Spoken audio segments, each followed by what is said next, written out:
वालेकुम शम्स आज़ाद की जानिब से अस्सलाम वालेकुम। मुअज़्ज़िज़ सामीन, भारतीय खलाई मिशन चंद्रयान की दास्तान। भारत का खलाई मिशन चंद्रयान 2 नाकाम हो गया। ये साइंसी दुनिया के लिए एक बहुत बुरी खबर है। इस दास्तान का आगाज 12 साल पहले होता है, जब भारत ने अक्टूबर 2008 में चंद्रयान 1 लॉन्च किया, जिसने चांद के गिर चक्कर लगाते हुए चांद पर मौजूद मादनियात का जायजा लिया। बादजा इसी डेटा की मदद से नासा के माहिरीन ने चांद की कुतुबैन पर मौजूद गढ़ों में पानी बर्फ की शक्ल में दरियाफ्त किया। चांद पर पानी का मिल जाना एक बहुत बड़ी दरियाफ्त थी, जिसने फल्कियाती दुनिया में हलचल मचा दी। चांद पर पानी मिलने के बाद इंसान का चांद पर कॉलोनियां बनाने का ख्वाब हकीकत दिखाई देना शुरू हो गया। इसी दरियाफ्त ने भारत के चंद्रयान मिशन को दुनिया भर से भी मुतारिफ करवाया। 22 जुलाई 2019 को भारत ने चंद्रयान सीरीज का दूसरा मिशन लॉन्च किया, जिसे चंद्रयान 2 का नाम दिया गया। इस मौजूद फुरसुखन को आगे बढ़ाने से पहले हस्बे रिवायत में आने वाले दोस्तों से ये गुजारिश की जाती है कि हमारा इस चैनल को सब्सक्राइब करें और नीचे दी गए बेल आइकन पर क्लिक करें, ताकि हर नए आने वाली वीडियो की नोटिफिकेशन आप लोगों को बराह रास्त मिल सके। $140 मिलियन की लागत से भेजा जाने वाला ये मिशन 7 सितंबर 2019 को चांद के जुनूबी कुतुब के उस हिस्से पे लैंड करना था जहां पानी की मौजूदगी के शवाहिद मिले।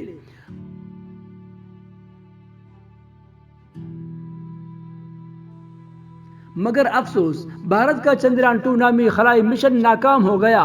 अगर भारतीय मिशन चांद पर लैंड कर जाता तो भारत अमेरिका, रूस और चीन के बाद चांद पर लैंड करने वाला चौथा मुल्क बन जाता। मज़कूरा मिशन ने चांद के जुनूबी कुतुब के नजदीक लैंड करना था। वो पहला मुल्क बन जाता जो चांद के जुनूबी कुतुब पर उतरता, क्योंकि चांद का जुनूबी कुतुब जमीन की जानिब नहीं, जिस वजह से वहां लैंड करना इंतहाई मुश्किल है और आज तक कोई मुल्क इस मुकाम पर लैंड नहीं कर सका। चंद माह पहले इसराइल भी चांद पर लैंडिंग का नाकाम कोशिश कर चुका है। इब्तिदाई मालूमात के मुताबिक लैंडिंग के आखिरी 10 सेकंड भी चंद्रयान 2 की रफ्तार कंट्रोल न किया जा सका और इसका चांद से सिर्फ 30 मीटर की ऊंचाई पर जमीन से राब्ता कट गया, जिसके बाद ये 172 किलोमीटर फी घंटा की रफ्तार से चांद से जा टकराया। मिशन चंद्रयान 2 खलाई रॉकेट 3 हिस्सों पर मुश्तमिल है। एक हिस्सा लूनर ऑर्बिटर कहलाता है, जो चांद के गिर चक्कर लगाता है। दूसरा हिस्सा लूनर लैंडर है, जिसके जरिए चांद पर लैंड किया जाना था, जबकि तीसरा हिस्सा लूनर रोवर है, यानी चांद गाड़ी है, जिससे चांद की सतह पर चलकर मुख्तलिफ मुकामात से मिट्टी के नमूने इकट्ठे करने थे, जिसके जरिए से चांद पर पानी की मौजूदगी से मुतालिक अहम मालूमात मिलने की उम्मीद थी। कायनाती एतबार से देखा जाए तो मालूम होता है चूंकि चांद जमीन के इंतहाई नजदीक है, जिस वजह से जमीन के शदीद कशी शक्ल के बाद से जमीन के साथ लॉक है। इसी वजह से चांद के जमीन की जानिब रहने वाले हिस्से को रोशन रुख लाइट, जबकि दूसरी जानिब रहने वाले हिस्से को तारीक हिस्सा डार्क साइड भी कहते हैं। इस मिशन को चांद की तारीक हिस्से पर लैंड करना था।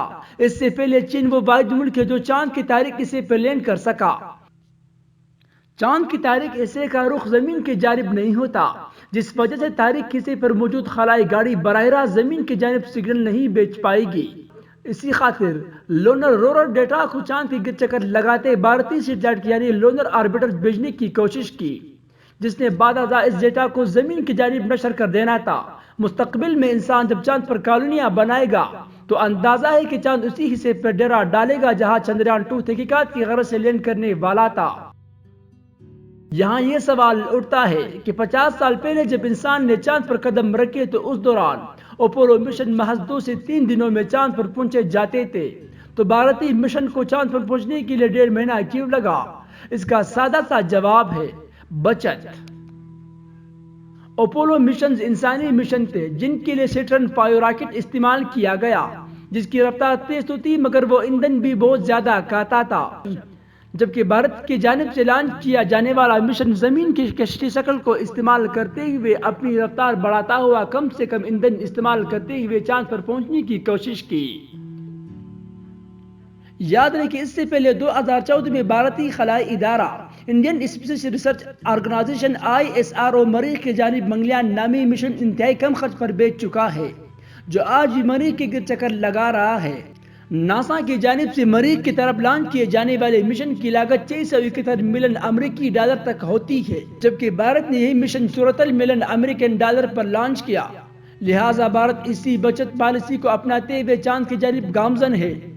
یہاں یہ بات بھی انتہائی اہم ہے کہ 2022 میں بھارت زمینی مدار میں اپنا خلائی اسٹیشن گگن چھوڑنے کا بھی ارادہ رکھتا ہے، جو ایک ہفتے تک زمین کی گر چکر لگائے گا۔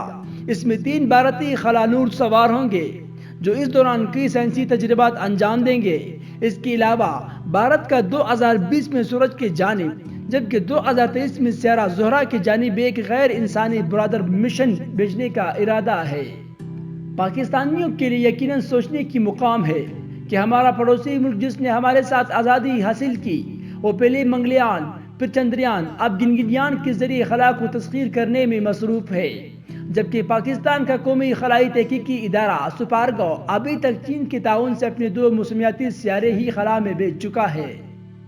اس کے مقابل بھارتی خلائی ایجنسی ISRO اکیلے 104 سیٹلائٹس لانچ کر چکی ہے۔ ہمیں ہوش کے ناخن لینے ہوں گے کہ اپنے بنائے ہوئے خول سے باہر نکلنا ہوگا۔